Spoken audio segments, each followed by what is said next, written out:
तर का म्हणता मित्रांनो, नमस्कार सर्वांना. मित्रांनो, तुम्हाला तर माहित आहे आपण आलतो कॉलेजच्या गॅदरिंग मध्ये, आणि जर तुम्ही पार्ट 1 नाही पाहिला असेल तर लवकरात लवकर जाऊन पाहून घ्या. तर मित्रांनो, सायन्स एक्झिबिशन संपून आपण आलतो प्रोग्राम अटेंड करायला, पण प्रोग्राम चालू व्हायला तर लय वेळ होता. मग काय, आपण आलो जरासा बाहेर फेरफटका माराले. बाहेर आलो तर भावेश भाऊ कटआउट केलेल्या युनिफॉर्म सोबत फोटो काढत होते. हा प्रकार पाहून तर आपल्याला आपल्या शाळेचीच आठवण आली. शाळेची आठवण काढत काढत आपण आलो वापस प्रोग्राम मध्ये बसाले, पण प्रोग्रामला अजूनही वेळ होत होता थोडासा. मग काय, आपण जिथं बसतो तिथं शांतता असते का? नाही. तर मग काय केलं ना आपलं चेंगाळा चालू. मग कसा तरी कार्यक्रम चालू झाला. मग आपल्या एनसीसीच्या कॅडेटनं पण खतरनाक डेमॉन्स्ट्रेशन दाखवलं ना रे बा आपल्याला. मग आपल्याला एक से एक कडक परफॉर्मन्स पाहायला भेटली. मग कडक मध्ये आपण ना काही डान्स पाहिले, पण डान्स पाहता पाहता मधातच स्टेजवर यमराजची एंट्री झाली.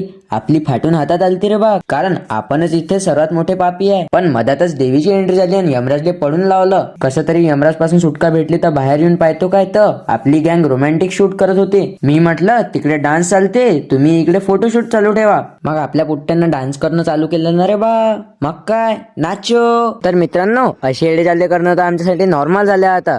जर मित्रांनो व्लॉग आवडला असेल तर फॉलो नक्की करून घे जा, आणि आपण भेटू आता पुढच्या व्लॉग मध्ये. तोपर्यंत जय श्रीराम.